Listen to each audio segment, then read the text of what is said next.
He came for a simple debt, but destiny handed him an alien Duchess in a war. When a human steps into the unknown, the galaxy changes forever. The story starts here. The Valerian spaceport was chaos wrapped in metal and neon, a place where half the galaxy seemed to collide every hour and somehow keep moving. Cargo haulers groaned under their own weight.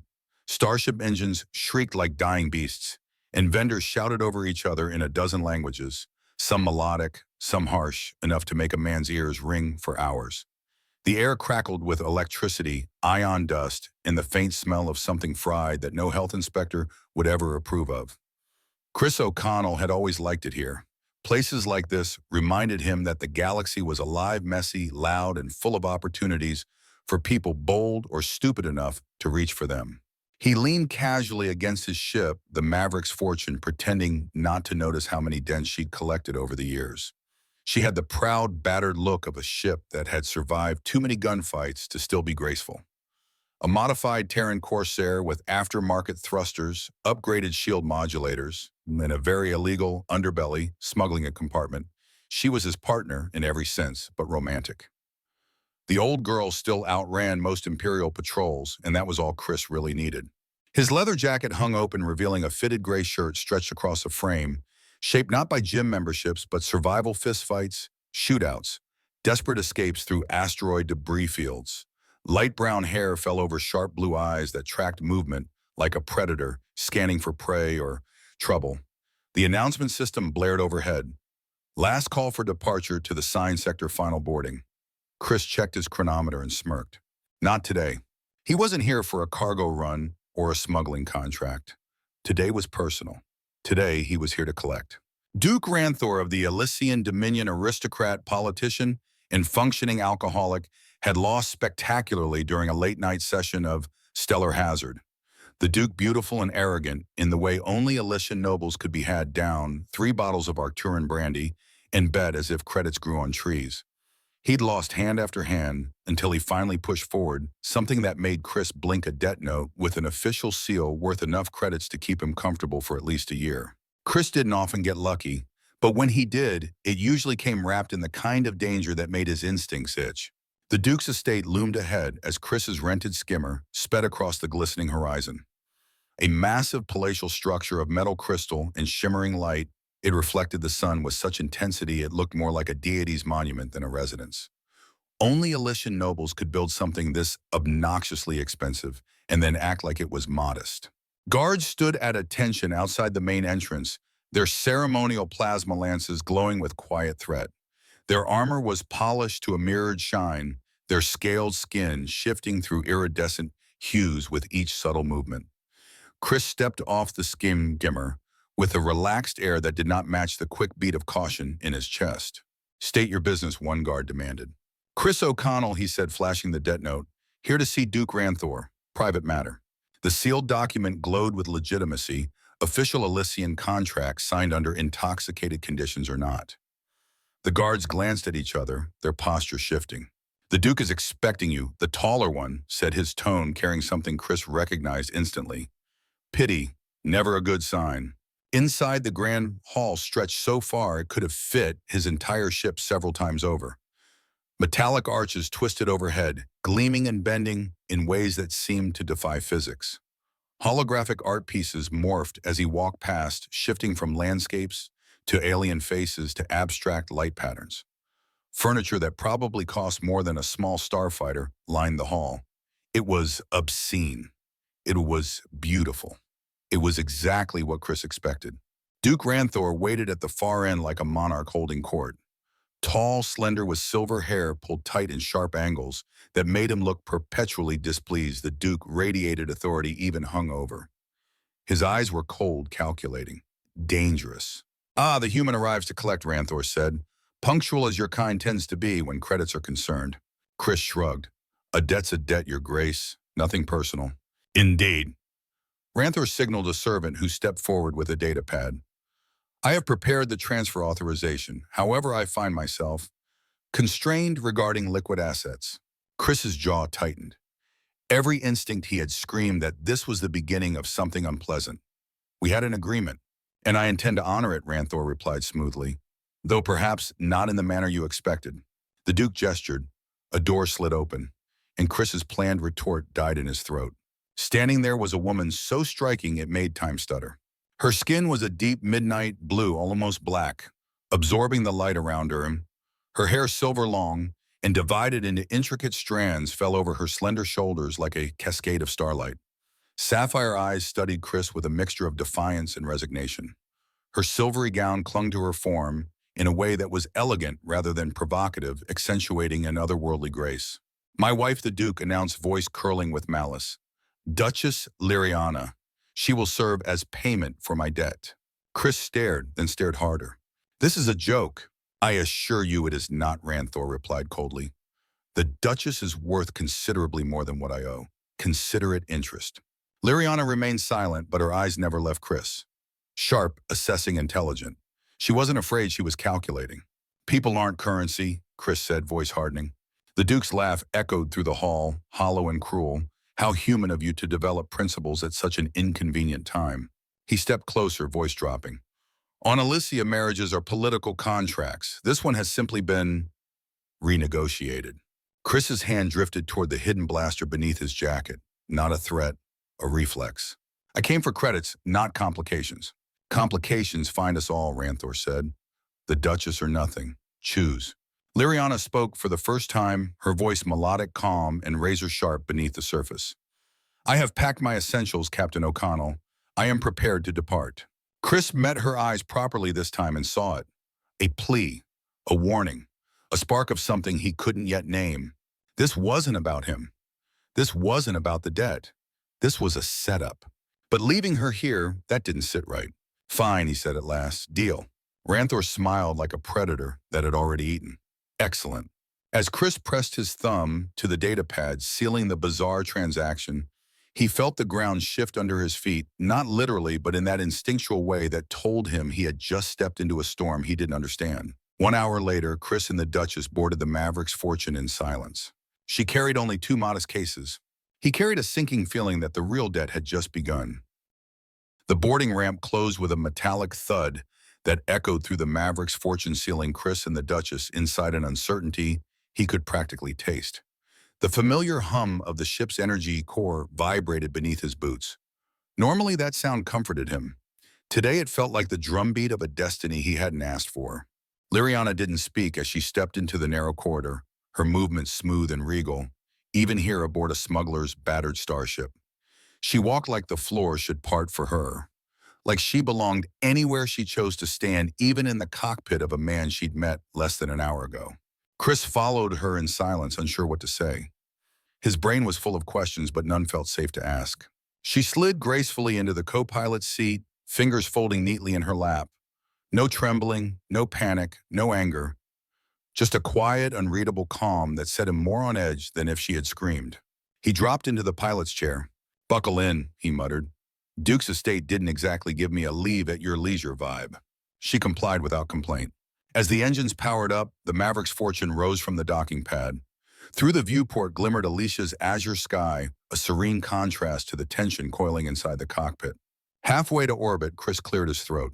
So he said casually, do Elysian aristocrats normally get pawned off like debt chits? Or am I just special? A faint smile touched Liriana's lips, an elegant, subtle curve that held both amusement and sadness. There is nothing typical about this situation. Chris. Hearing her say his name surprised him more than he expected. Captain O'Connell is too formal, she added, given our circumstances.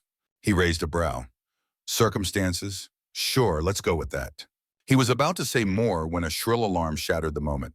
Weep, weep, weep. Proximity alert. Chris whipped around to the console. Rear scanners flickered with red warnings. Multiple vessels launching from Elysia's surface fast. Too fast for routine patrol. You expecting the company? He snapped. Liriana's expression hardened.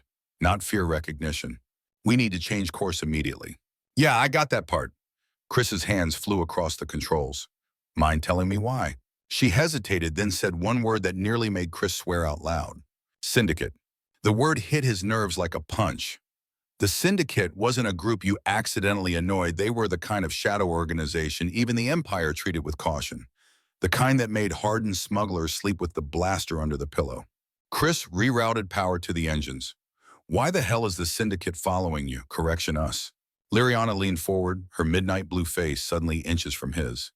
Her voice dropped to a steady, dangerous calm. Because I was offered to you as part of a scheme. He stared. Try that again.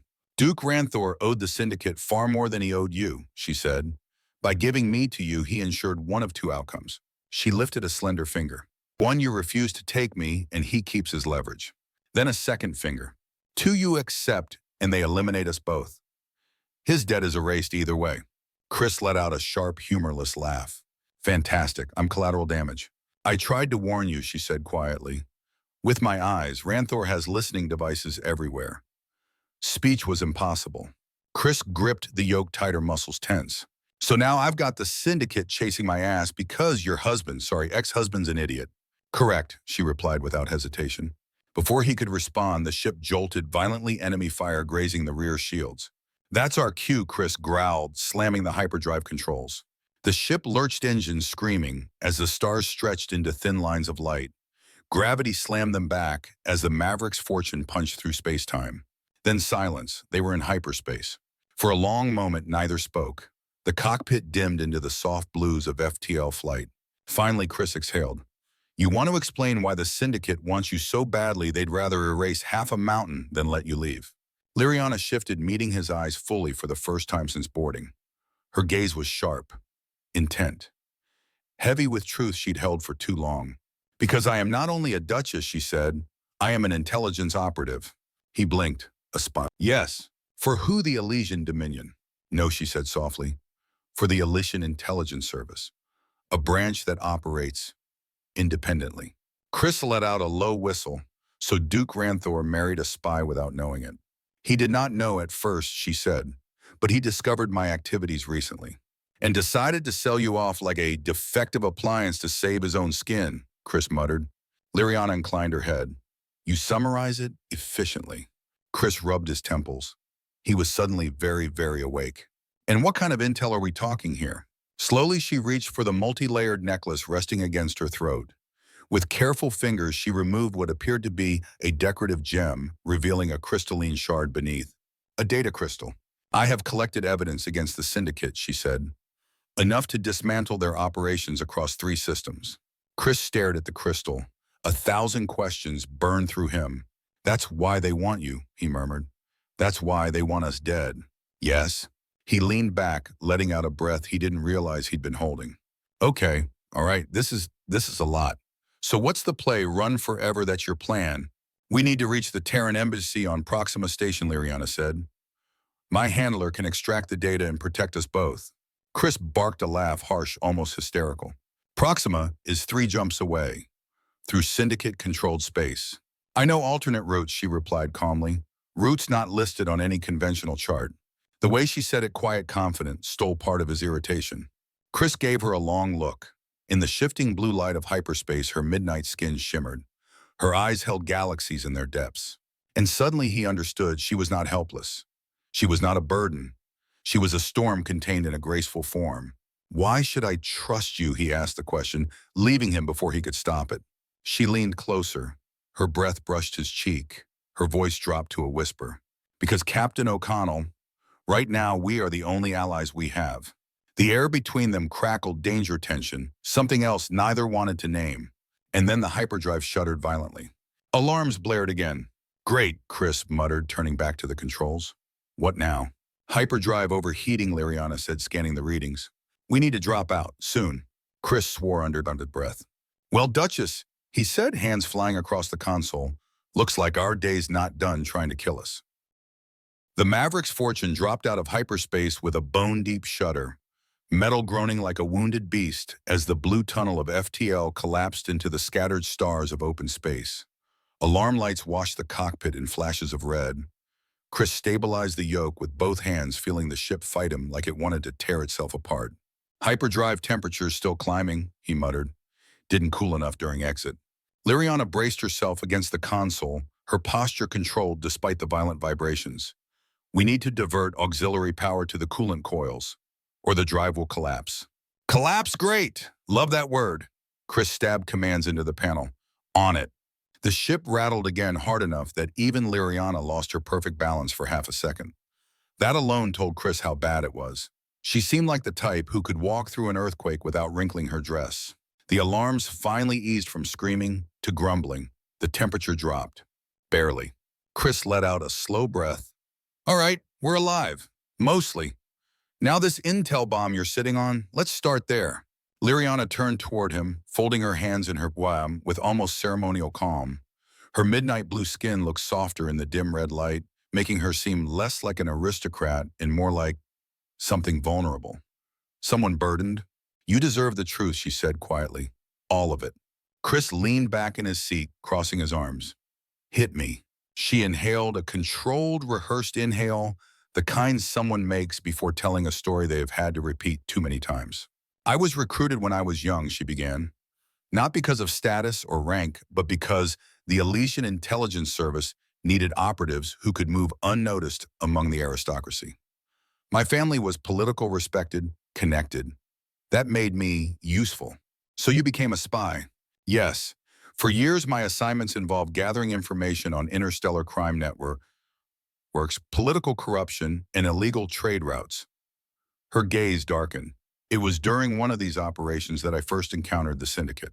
Chris's jaw tightened. The Syndicate shows up everywhere you least want them.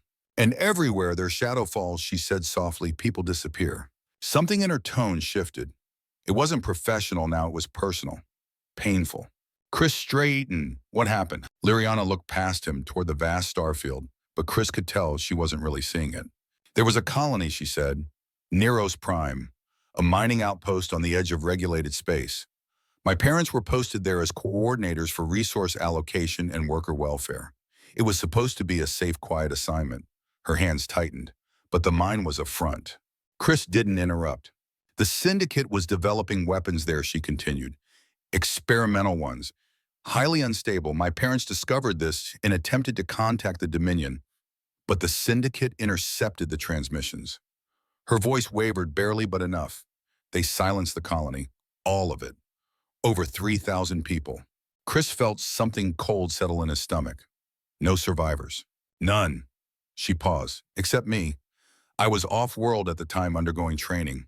When I returned, her words dissolved into a breath. There was nothing left. An entire world reduced to ash. The Dominion called it a mining accident. The Syndicate erased every trace of their involvement. Chris exhaled slowly. That's why you joined intelligence. Why you kept digging. Why I dedicated my life to finding every fragment of evidence, she said, meeting his gaze again. The data crystal contains financial trails, intercepted communications facility coordinates, and names of Syndicate collaborators within 3-star systems. Enough to dismantle a third of their power structure. Chris let out a low whistle. Okay, that would make them chase you across the galaxy. They would do worse if they could, Liriana said. They cannot allow this data to reach Terran space. The Dominion is compromised. Only the Terran embassy has the authority and independence to act on it. Chris rubbed the bridge of his nose. So I just happened to be collecting a debt from a drunk duke, who also happened to know you were a spy, and also happened to use you to dump his Syndicate problem onto me. Yes, well, Chris muttered. That's just my luck, isn't it? Another alarm chirped, this one less urgent. Liriana leaned forward and checked the sensors. We're not alone. Chris swiveled back to the console. 3 signatures appeared on the edge of the radar. Syndicate scouts. Because of course they were. They must have tracked our jump coordinates, Liriana said sharply, or she stopped. Chris caught the hesitation. Or they tracked me. Chris snapped his head toward her. Tracked. You like a beacon. It is possible. She touched the necklace again, the one she'd removed the crystal from. Ranthor had weeks to plant something. A microtransmitter. Or a biotag. Chris swore loudly. You're telling me I might have just invited a walking, talking homing device onto my ship? It is not my preference either, she said coolly. The ships drew closer on the scanner. Weapons charge detected, she reported. They intend to disable us. Great, Chris muttered. Let's hope they have terrible aim. He pushed the engines to maximum output, feeling the ship shudder with strain. Liriana strapped herself in her expression, sharpening into something fierce, almost predatory. You said the hyperdrive needs to cool, she said. We cannot jump. I know, Chris growled, pulling the ship into a sharp bank. That's why we're going to stall them. And how do you intend to do that? With style. He flipped a switch overhead. Panels lit up. Weapon systems online. Liriana blinked. You armed your transport vessel with military-grade cannons. Chris flashed a grin. No, I armed a smuggler vessel with illegal-grade cannons. Big difference. The first Syndicate ship fired. Chris jerked the yoke, the blast grazing their shields. He fired back wild and precise, but enough to make the pursuers shift formation. Liriana's voice cut through the chaos. There is an anomaly ahead, a navigational hazard. Chris saw it, an expanding cloud of ionized gas, dangerous, unpredictable. Think we can use it, if you are willing to risk shield destabilization. Lady Chris said, I've risked worse for half the payout you're carrying. He dove toward the cloud. Behind them, 2 Syndicate ships hesitated. The third followed. They're not giving up, she warned. They never do. They entered the cloud. Blue static crawled across the hull. The ship groaned. The lights dimmed. And the pursuing ship lost half its sensor capacity. Chris smiled. Gotcha. He fired again, this time with precision. Liriana watched as the energy beam sliced through the Syndicate ship's port engine, sending it spinning off into the blue haze. Impressive, she said. Chris shrugged. I have my moments. More alarms flashed. The hyperdrive temperature finally dropped into safe range. Liriana, he shouted, give me jump coordinates. Any route that isn't on the charts. She closed her eyes briefly, accessing her memory. When she opened them again, they glowed with certainty. Set course for the Cerulean Nebula. Chris didn't ask why. He didn't need to. He trusted her. He punched the hyperdrive. The Maverick's fortune hurled into FTL again, away from scanners, Syndicate hunters, and the ghosts of a Duchess who'd lost 3,000 people in one day. Chris stared straight ahead, jaw tight. Liriana held the crystal close to her heart, silent. Both understood what they were carrying. A mission. A past. A war. And maybe, just maybe, something more.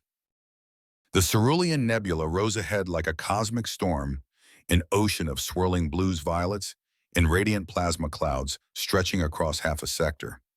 Even from a distance, the nebula pulsed with its own rhythm like a living thing breathing in the dark. Chris had seen his share of stellar phenomena, ion storms, magnetar halos, rogue comets, but nothing quite like this. It was beautiful in a way that made his chest tighten, terrifying in a way that made him grip the controls with both hands. We're really going in there, he asked. Yes, Liriana said without hesitation. The nebula's outer layers disrupt most long-range scans. If the Syndicate is still tracking us, this will break their lock temporarily. Chris angled the Maverick's fortune toward the shimmering mass. Temporarily. Great. Love the optimism. It is not optimism, she corrected. It is statistical probability. He smirked despite himself. You know, for someone who spent years pretending to be a Duchess, you are terrible at lying. On the contrary, she said calmly, I am excellent at lying, just not to you. Chris's hands paused on the controls for a heartbeat, just long enough to register the weight of her words before he guided them deeper into the glowing haze. As the nebula swallowed them, the cockpit filled with shifting light. Tendrils of blue gas wrapped around the hull. Purple streaks danced like frozen lightning. The shields hummed under the radiation pressure. The starfield vanished, completely replaced by a rolling sea of luminous fog. Beautiful, Chris murmured. Yes, Liriana said softly. But when he turned, she wasn't looking at the nebula. She was looking at him. He looked away, quickly clearing his throat. Radiation levels. Still within safety limits, she said. So long as we avoid the core, the ion concentrations there could burn through our shields in minutes. Noted, staying far away from the glowing death center. The ship drifted through the thickening mist. The usual engine hums seemed quieter here, muffled by cosmic static. Everything felt suspended, like time itself was holding its breath. For a while, neither spoke. Then Liriana broke the silence. You handled yourself well back there, she said, against the Syndicate scouts.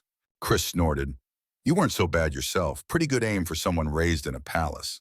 I was not raised in a palace, she corrected, and my marksmanship training predates my marriage. Chris gave her a sideways look. Right. Spy school. Precisely. He leaned back in his chair. You know, you really don't fit the whole Duchess label. Good, she replied. I never wanted it. Chris blinked. Then why marry the Duke? Seems like the kind of thing people who do want the title would do. Liriana's eyes softened, not sadness, but something deeper. More tired. It was necessary, she said. Ranthor's family had connections the intelligence service needed access to. My assignment required proximity. Marriage was the most efficient cover. Chris stared. You married a man you didn't love. For a mission. Yes, that's... He shook his head. That's cold. No, she said quietly. It is duty. The word hit him harder than he expected. Liriana turned away, watching the nebula light dance over the home. Besides, she added softly, feelings were never part of my life. I was trained to observe, analyze, and filtrate. Personal attachments hinder clarity. Or so I was taught. Chris opened his mouth to respond, but the proximity alarm cut him off sharply. We... Liriana leaned forward. 3 signatures entering the nebula behind us. Syndicate. You've got to be kidding me. Chris slammed power to the engines, but the nebula's ion density fought him, dragging against the ship like thick water. How the hell are they tracking us through this mess? There must still be a beacon on me, she said grimly. Ranthor would not risk leaving loose ends. Chris cursed under his breath. We'll deal with that later. Right now, we need to lose them. He killed the running lights and routed minimal power to the engines. The ship dimmed, darkened, becoming a shadow drifting through a cosmic tide. The Syndicate ships spread out behind them. Their beacon pulses cut through the nebula like ripples on water. They know our general position, she said, but the nebula distorts precision tracking, which means, Chris said slowly, we hide in plain sight. The outpost came into view ahead, barely visible through the thick haze. A Syndicate refueling station. Small, half-abandoned, perfectly placed in the retreat path of anyone foolish enough to enter the nebula. You plan to go here, he asked. Yes, she said. They will not expect us to move toward their own stronghold. Chris let out a low whistle. You're dangerously clever. Her lips curved. Thank you. He docked the ship, every muscle in his body tense. The station's automated systems latched onto them with eerie silence. As they powered down, Liriana unfastened her harness. This gown will draw attention, she remarked. She disappeared into the ship's small sleeping quarters. Chris tried very hard not to think about that. Minutes later, she returned in a simple gray jumpsuit. Practical, plain, standard spacer attire. And somehow she made it look beautiful. Her silver hair was tucked beneath a cap, though a few rebellious strands escaped, catching the nebula's violet glow. Better, she asked. Chris swallowed. Yeah, better. They disembarked. The interior of the outpost was dim, flickering with malfunctioning lights. The scent of fuel and long unwashed air hit them immediately. A few shady-looking spacers lurked near a makeshift bar. A Vexillian clerk manned the supply counter with all the enthusiasm of a corpse. Liriana moved beside him, close but not clinging, a shadow with deadly grace. Walk like you belong, Chris whispered. I always do, she whispered back. They reached the counter. Need fuel and supplies for a 3-day run, Chris said, sliding a fake ID chip forward. The Vexillian inserted it into the scanner. All 4 eyes narrowed. Unusual route through nebula. It clicked. Most avoid this. Chris shrugged. Most aren't in a hurry. The clerk processed the order. That's when 4 armed Syndicate enforcers entered the outpost. Chris didn't turn his head. Liriana went stiff beside him. How many, she breathed. 4, he murmured. And they're scanning. The lead enforcer, a towering draconid, stopped. His predatory eyes lingered on Chris, then drifted to Liriana. Time to go, Chris whispered. He grabbed the supply pack the moment it hit the counter and pushed Liriana toward the exit. They were halfway to the airlock when a voice thundered across the room. You there? Stop. Chris didn't turn. Run, he said sharply.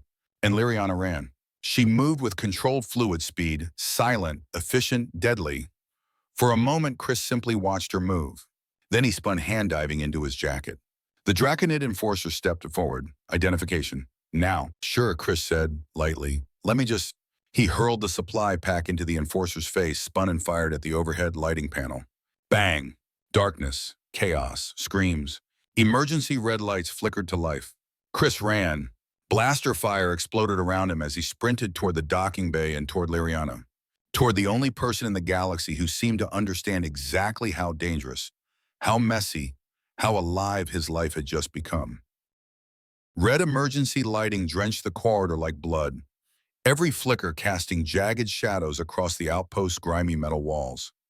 Alarms blared overhead, shrill grating distorted by the failing sound system. The whole station vibrated with the frantic stomping of Syndicate boots. Chris ran. The air tasted of ozone and fear hot from blaster discharges. The only thing louder than the alarms was the pounding of his own heart. He barreled down the narrow passageway, dodging past panicked spacers and maintenance droids scrambling for cover. Behind him, Syndicate enforcers shouted orders, harsh syllables that reverberated down the corridor like war drums. Target moving. Cut off the docking bay. Do not let the woman escape. That last order lit a fire in Chris's veins. Because they weren't just chasing him. They were chasing her. He rounded a corner and nearly collided with Liriana sprinting toward the ship. She was fast. Faster than he would have believed someone so graceful, so composed could run. Her movements were precise, almost calculated, as if her body remembered the drills of espionage ops before her mind could. When she saw him, something flickered in her sapphire eyes. Relief, fear, determination. Chris, she called. A blaster bolt sizzled past her head, lighting her silver hair like a comet tail. Chris aimed and fired 3 quick shots behind her, not to kill, but to scatter the enforcers taking aim from the far end of the hall. Keep moving, he barked. She didn't argue. She never argued when survival was on the line. The docking bay came into view, the Maverick's Fortune parked like an angel of salvation in a world of metal and fire. Its engines glowed faintly with pre-launch power. Liriana must have started them remotely. Smart woman. The loading ramp was still down. Go! Chris shouted, firing again as Syndicate troops rounded another corner. Liriana sprinted up the ramp, spun around and slammed her hand on the panel. The ramp began to rise behind her, but not fast enough. Chris dove for it, sliding across the metal as his blaster fire erupted behind him, lighting the corridor like strobe lights from hell. Liriana reached out, grabbed his arm, and yanked him inside with surprising strength. The ramp sealed shut with a deep metallic thud. Instant silence. Then the ship lurched violently as Chris sprinted for the cockpit. Liriana was already in motion beside him. He slid into the pilot's seat, fingers racing over controls. They're sealing the bay doors, she warned, strapping into the co-pilot's chair. Not for long. He bypassed every standard launch protocol, every safety lock, every alignment guide, every plight request to the station's automated systems, and instead dumped raw power into the forward thrusters. Hold on, he shouted. Liriana grabbed the seat with both hands. Boom, Kern! The Maverick's Fortune shot forward with a scream of metal and tearing bolts slamming through the half-closed bay doors. Sparks cascaded around the ship like fireworks. A piece of the outer hull scraped off, spiraling into the void. Alarms blared inside the cockpit. Damage report, Liriana asked, already working the defensive console. Nothing critical, Chris said, breathless. Just cosmetic, mostly. Outside, the nebula swirled its blue and purple clouds, stretching endlessly. But between them, pursuit. 3 Syndicate patrol ships burst from the outpost, sleek black hulls slicing through the nebula like knife blades. They formed a triangular pattern behind the Maverick's Fortune. We've got company, Liriana said. Of course we do, Chris replied. Wouldn't be a normal day otherwise. She surprised him by activating the ship's weapon system like she'd done it 100 times, targeting the lead vessel. You know how to shoot? He asked, banking the ship sharply into a dense cloud of ionized gas. Liriana didn't look away from the holographic targeting reticle. There is much you do not know about me, Captain. She squeezed the trigger. A beam of crackling energy lanced from the Maverick's Fortune and struck the lead ship's port engine, sending the vessel veering off course in a spiral of blue sparks. Chris blinked. Nice shot. She didn't even smirk. I wasn't always a Duchess. She fired again, this time at the second ship, forcing it to break formation. A shadow crossed her face, not fear, memory. Before Chris could ask, she spoke, voice steady but low. Before the Elysian Intelligence Service. Before Ranthor. I was raised on Nero's Prime. Chris blinked. The colony that, yes, she said, firing again and disabling the third pursuer's weapons. The colony that the Syndicate destroyed. He glanced at her, at the tension in her jaw, the way her fingers curled just a little too tightly around the console. You don't have to. I do, and you deserve to know. The nebula deepened around them, thick clouds swirling like phantom waves. When I returned, she continued, there was nothing left. 3,000 people, my parents, every friend I had ever known, all erased because the Syndicate wanted a clean slate for their experiment. Chris felt the weight of her words settle like gravity. You survived, he said softly. Her eyes flicked to him, sharp, bright, haunted. Survival, she said, is not the same as living. He opened his mouth, closed it. No words felt good enough. Liriana straightened, breathing out slowly. Her hands steadied on the controls, elegant, precise, strong. That is why I became an operative. Why I married Ranthor. Why I infiltrated the Syndicate. The data I carry. She touched the necklace where the crystal was hidden. Is justice for the voices that can no longer speak. Chris nodded, throat tight. Then we'll get it to the embassy, he said. No matter what. We, she echoed. Yeah, he said, trying not to sound as serious as he felt. She stared at him long enough that he could feel it like a breath on his skin. Then she nodded, eyes softer now. The nebula's haze thickened again, swallowing the damaged pursuers behind them. For the first time since the debt, since the Duke, since the Syndicate ships appeared in the sky, Chris felt something like safety. Temporary, fragile, but real. Liriana stood moving to check a rear display panel. Her hand brushed his shoulder by accident, light, cool electric. Chris froze. She lingered for half a second too long, then stepped back composed. We should continue deeper into the nebula, she said. It will hide us better. Yeah, Chris said, hard hammering. Good idea. He pushed the ship forward. The nebula glowed around them, blue, purple, violet, shimmering like a dream. And in that glowing silence, something shifted. Not just in the nebula, not just in the air, between them. An unspoken awareness, a tension that wasn't fear. A pull neither fully understood yet, but both felt. The nebula wrapped around them like a curtain. And somewhere in its swirling depths, the next chapter waited. Helios Station hung in orbit like a wounded relic, its once polished hull now patchworked with mismatched plating and exposed wiring that glowed faintly against the dark. Compared to the pristine, wealthy Elysian districts Chris had just escaped, Helios was a rusted coin tossed aside by a careless gambler. But Chris preferred stations like this. Places rough around the edges, had fewer rules, fewer eyes, fewer people asking questions. The Maverick's fortune glided toward a public docking bay, its engines purring low. Chris intentionally avoided the larger central bays. They were too populated, too visible, too prone to Syndicate inspection. Docking request accepted, the automated system crackled through the comm, its voice glitching with static. Proceed to Bay 37B. Chris smirked. A real warm welcome.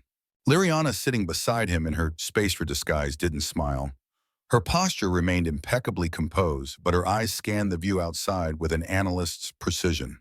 This station has minimal security, she observed. A Syndicate infiltration here would be effortless. Yep, Chris said cheerfully. That's why we're here. She turned to him. That is supposed to be reassuring. No, he admitted. But it's the truth. The bay doors opened with a groan. The Maverick's fortune settled onto the landing pad, metal hissing beneath the weight. Chris powered down the engines. Remember, keep your head low, act natural, don't draw attention. I have completed covert ops on 17 worlds, Liriana said calmly, adjusting her gray jumpsuit. I am familiar with the concept of subtlety. Right, Chris grinned. But try to remember that subtle on this station means looking like you haven't showered in 3 days. She gave him a look, an elegant blend of amusement and offense. I will adapt. That's the spirit. They descended the ramp and slipped into the station's main corridor. Helios smelled like too many people, and not enough ventilation burned coolant metallic dust, cheap liquor, and a faint scent that Chris chose to classify as unknown biological hazard. Beleaguered vendors shouted over the din, fixing broken machinery with tools older than they were worth. Spacers bartered, argued, laughed, and occasionally punched each other. Perfect chaos. Chris guided Liriana through the labyrinthine walkways with casual confidence. He had spent enough time here to know the shortcuts, hideaways, and places where Syndicate watchers liked to lurk. The station wasn't Syndicate-owned, not officially, but they had influence. Everywhere they wanted it. Liriana walked beside him, her silver hair hidden beneath a cap, her posture relaxed but alert.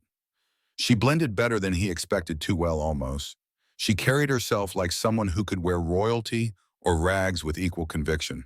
They moved through the crowds until they reached a quieter district lined with repair shops and supply depots. One of them bore a flickering sign, documentation services in 5 different languages, 3 of which Chris couldn't read. That's Maddox's shop, Chris said. Best identity forger this side of the rim. Liriana studied the exterior. Subtle. He has a gift for understatement. As they approached, Chris slowed, instinct prickling at the back of his neck. 2 draconids loitered nearby. Not openly armed, but their gait, their posture, the way their eyes tracked movement. Syndicate watchers. Chris didn't break stride, didn't look directly at them, didn't let tension touch his expression. He brushed his hand gently against Liriana's arm, his signal for danger. She didn't flinch, but her steps shifted ever so slightly. "Keep walking," he murmured. She did. When they rounded the corner, Chris exhaled. "Syndicate is watching the shop. Maddox must be under surveillance." "He may already be compromised," Liriana said softly. "Maybe," Chris admitted, "but I know another way to reach him." They found a small booth at a grimy cafe overlooking the lower docking rings. A droid shuffled by serving something that smelled like recycled engine grease. Chris activated a low-power comm panel embedded in the table. Not Maddox's line, not anyone's official channel. Instead, a message relay used by smugglers and Shadowrunners one the Syndicate hadn't cracked. "Delivery for Stardust," he said when prompted. The system beeped, "Message." Chris spoke clearly. "Package from Maverick. Will collect at the usual spot, 1900 hours." The panel flashed green, "Message sent." Liriana studied him. "Stardust. Maddox's daughter," Chris said. "Ellie. Smart kid, tougher than the Syndicate gives her credit for." "And the usual spot, a dive bar where smugglers pretend they're normal people," he replied. "Which means it's full of liars. Perfect place for a secret meeting." Liriana's lips tilted slightly. "Your people have fascinating rituals." "We call it survival," Chris said. "But sure." They had 4 hours to kill, and nowhere else safe to go. They found a room in a hostel for transient ship workers, cheap, tiny, dim, and barely above absolutely uninhabitable. Chris paid in cash. The clerk didn't look up. The door shut behind them with a metallic clunk.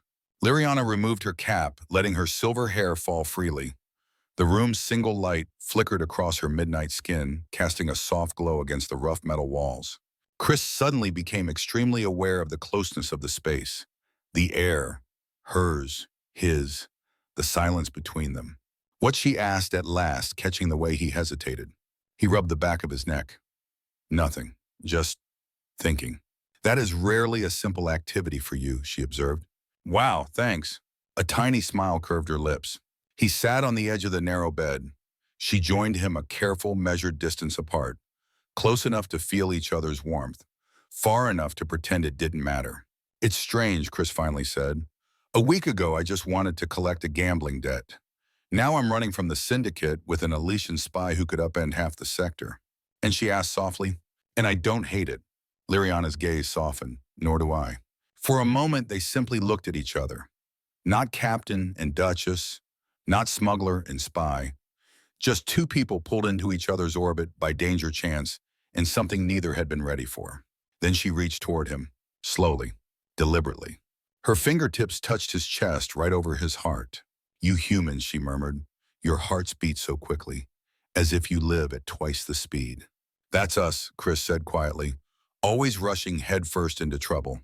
Sometimes she whispered, her hand sliding upward to the back of his neck. "That is not a flaw." He kissed her. Not with the wild heat of desperation, they'd had enough desperation for one lifetime, but with a slow, deep certainty that made the cramped, flickering room feel infinite. When they finally pulled back, her breath brushed his cheek. "A dangerous distraction," she said softly. "The most dangerous I have ever known." Chris smiled. "Then we're even." But the moment couldn't last forever. At 1845, they left the hostel and slipped back into the station's corridors, blending into the crowd with practiced ease.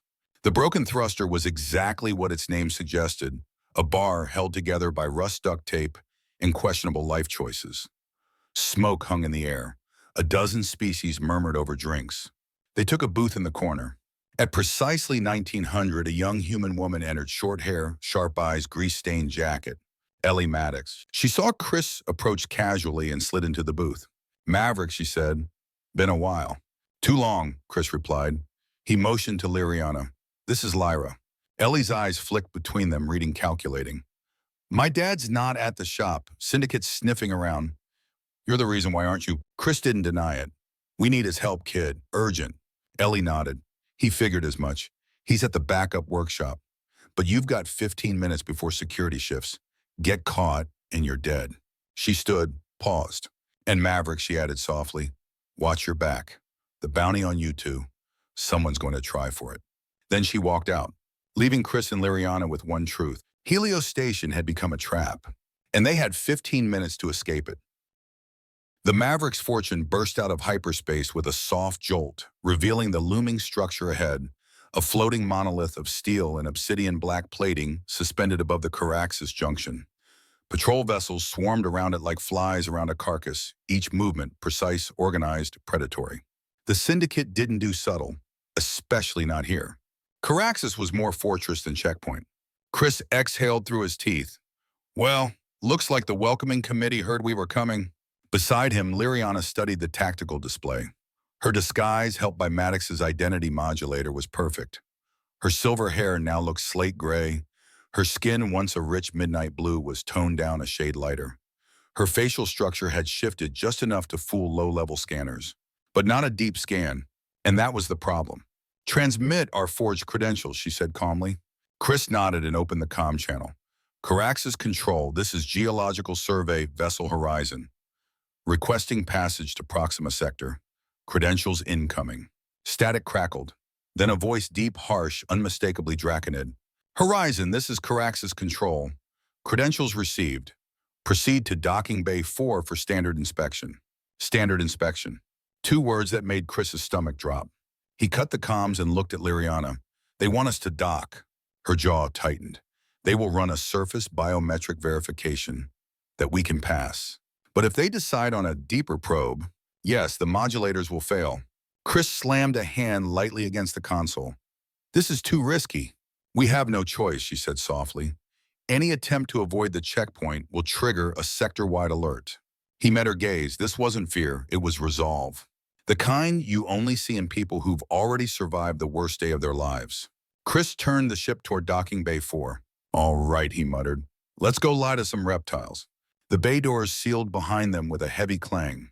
2 Syndicate officers approached the first, a towering Draconid scales gleaming dark green in the overhead lights, eyes like slit amber knives. The second was a Vexillion, small, wiry, 4 blinking eyes that missed nothing. Chris forced a bored, bureaucratic expression onto his face, the kind scientists use when someone tried to interrupt lunch. Captain Gregor Tanner, according to his forged credentials, stepped off the ramp with a data pad in hand.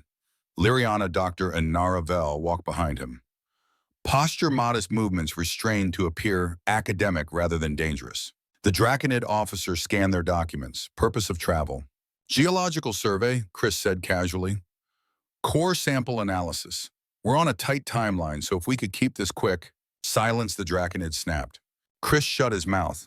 The Vexillion approached them with a handheld scanner, waving it in slow motions from head to toe. The device chirped twice anomaly readings.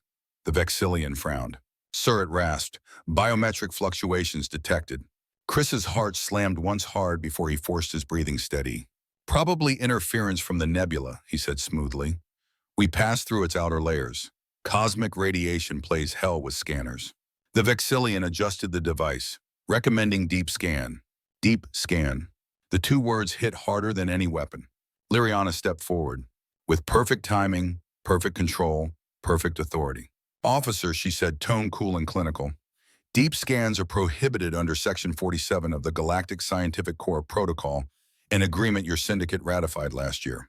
The Draconid's eyes narrowed. A protocol that does not apply here.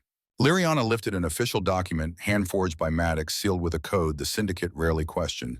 She handled it with the precision of someone who had falsified diplomatic papers before. Deep scans risk cellular destabilization in species with chromatic skin matrices like mine. I have the medical exemption here. The Draconid hesitated. Chris could almost see the gears turning in the reptile's rigid skull. Protocol violation. Paperwork. Supervisors. Shouting. Lost bonuses. The syndicate might be ruthless, but its bureaucrats hated administrative headaches more than anything in the galaxy. The Vexillion blinked rapidly. Sir, it is correct that deep scans may disrupt chromatic. Quiet, the Draconid snapped. But he didn't order the scan. Liriana held her gaze firm, but not challenging. Just enough pressure to make the officer doubt himself. Just enough calm to make him want to avoid hassle. Finally, reluctantly, he waved a clawed hand. Fine, no deep scan. Your credentials appear in order. Chris almost sagged with relief, but forced himself to maintain his annoyed scientist facade. Great, he said. So can we go? Yes, the Draconid growled. But be advised, security is tightened across all sectors. You may encounter additional checkpoints. Chris gave him a half-sarcastic salute. Fantastic. Something to look forward to. He and Liriana walked back up the ramp. The moment the hatch sealed behind them, Chris let out the breath he'd been holding. Damn, he whispered. That was close. Liriana turned to him. Her composure now that the danger passed melted just slightly, enough for him to see the flicker of tension in her eyes. I had no guarantee they would accept the exemption, she admitted. The risk was significant. Chris stared at her. You bluffed a high-ranking syndicate officer like it was nothing. She tilted her head. It was not entirely a bluff. Section 47 exists. Yeah, but you know what doesn't exist, the syndicate agreeing to it. She allowed herself a rare smile, a necessary omission. Chris chuckled softly, half admiration, half disbelief. He stepped closer. Remind me never to play cards with you. I believe that is how we began this journey, she said, voice warm. With a gambling debt. He shook his head. Best debt I ever collected. Her expression softened further in unguarded vulnerability he hadn't seen before.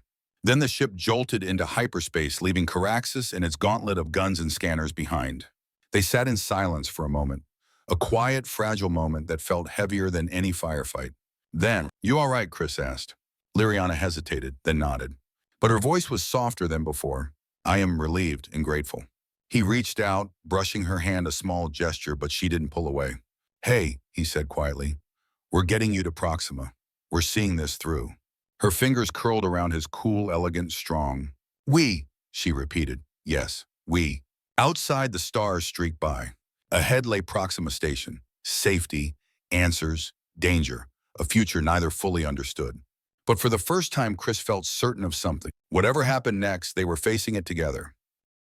Proxima Station came into view like a shining metropolis suspended in space, massive concentric rings rotating around a central core that pulsed with soft, artificial dawn light.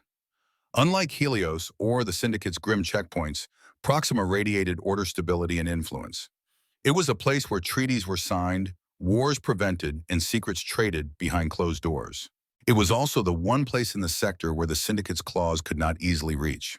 Chris guided the Maverick's fortune through the incoming lanes, his fingers steady on the controls. Liriana sat beside him, quiet, composed, but her eyes betrayed a storm of tension beneath the surface. You okay, Chris asked.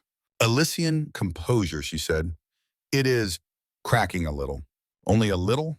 She glanced at him, a small smile tugging at her lips. Perhaps more than a little. He reached over, gently covering her hand. We made it this far. We'll finish this. Her fingers tightened around his. Proxima Control cleared them to dock at a secure bay reserved for diplomatic arrivals. The station's docking arms extended, locking onto the Maverick's fortune with a smooth metallic embrace. The moment the ramp lowered, 6 Terran intelligence operatives waited, black coats, calm faces, eyes that scanned everything and revealed nothing. Their weapons were holstered, but Chris knew they were never more than a heartbeat away from drawing. Their leader stepped forward, a broad-shouldered woman with iron-gray hair. Duchess Liriana of Elysia, she said. We've been expecting you. Liriana's posture shifted instantly. Shoulders straight, chin lifted, the elegance of royalty blending perfectly with the authority of a seasoned operative. Coordinator Vale, she greeted. I trust your team received my transmissions. Every encrypted packet, Vale answered, and we're prepared to act on them immediately. Her gaze shifted to Chris. And you must be the smuggler. Depends on who's asking, Chris said lightly. Someone who owes you thanks. Vale extended a hand. You brought her here alive. That was no small task. Chris shook her hand, surprised by the sincerity beneath her no-nonsense exterior. Well, she did most of the heavy lifting. Liriana shot him a gently reproachful look. That is not true. It definitely is, Chris countered. Vale raised a brow. You two can argue about that later. For now, we need to debrief. The debriefing lasted hours. They moved to a secure chamber deep within the station's core, a circular room lined with hollow displays and shielded walls. Chris watched from the side as Liriana presented the data crystal detailing the Syndicate's operations, their infiltration networks, their assassination targets, and the weapons development programs hidden under civilian mining fronts. Every word she spoke was a blade, precise, sharp, deadly.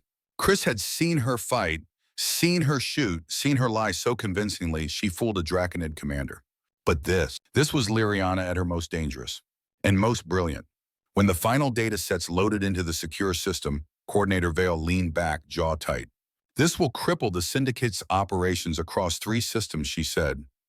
Your work may prevent a war. Liriana exhaled, tension draining from her shoulders. That was the goal. My colony, The people I lost, they deserve justice. Vale nodded, and they will have it. The coordinator's tone softened as she looked between Liriana and Chris. You both should rest. When you're ready, we'll discuss your futures, separately or together, your choice. Chris felt Liriana's gaze flick to him, quick but full of meaning. He tried to play it cool, tried and burned. Yeah, he said. Rest. Sounds good. They found each other later in an observation lounge overlooking Proxima's central hub.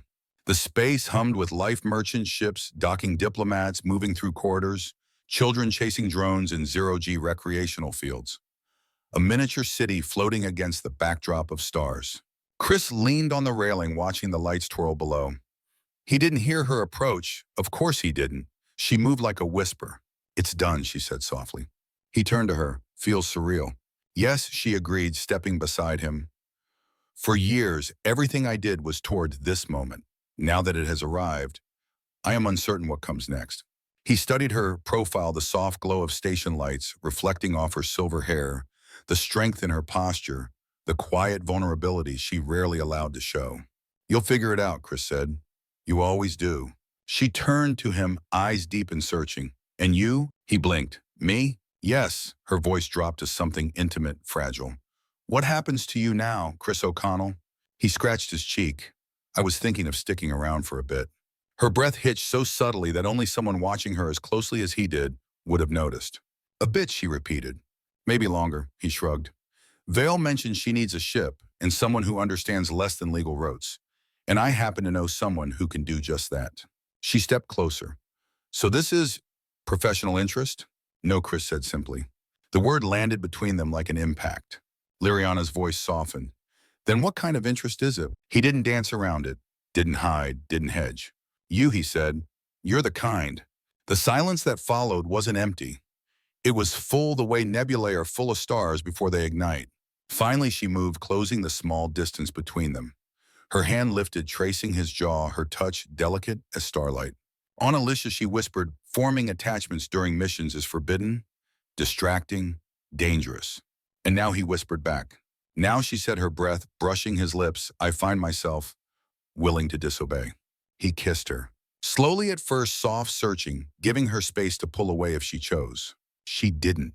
Instead, she leaned into him, her cool skin warming under his touch, her fingers curling into his coat as if anchoring herself to this new reality. When they finally broke apart, her forehead rested lightly against his. This, she murmured, is most irregular. Good, Chris said. I'm not big on regular. She laughed quietly, a sound he realized he'd do nearly anything to hear again. Then she stepped back, eyes shimmering with something bright. I have been offered a role, she said.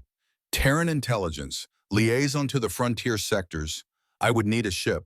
He smirked. Funny, I know someone with a ship. And she continued softly, I would need someone I trust implicitly. He placed a hand over his heart. Oh, anyone come to mind? Yes, she said, her voice no louder than a heartbeat. You. Chris felt something tighten in his chest, something warm, fierce, and wildly unfamiliar. Then he said, holding her gaze, I guess we're partners now. In more ways than one, she murmured. Outside, the stars glittered through the reinforced glass. Beyond them, countless worlds, countless dangers, countless adventures waiting. But for the first time in a long time, Chris didn't feel like he was running. He felt like he was going towards something, toward her. Liriana took his hand, intertwining their fingers with effortless certainty. Chris, she whispered. Yeah, I believe she said that the best journeys are the ones we never intend to take. He squeezed her hand. Then let's take the next one together. And as Proxima Station spun beneath them, lights shimmering like constellations in motion, the universe finally felt wide in the right ways. A debt collected, a heart claimed, and a future neither had imagined, but both were ready to fight for.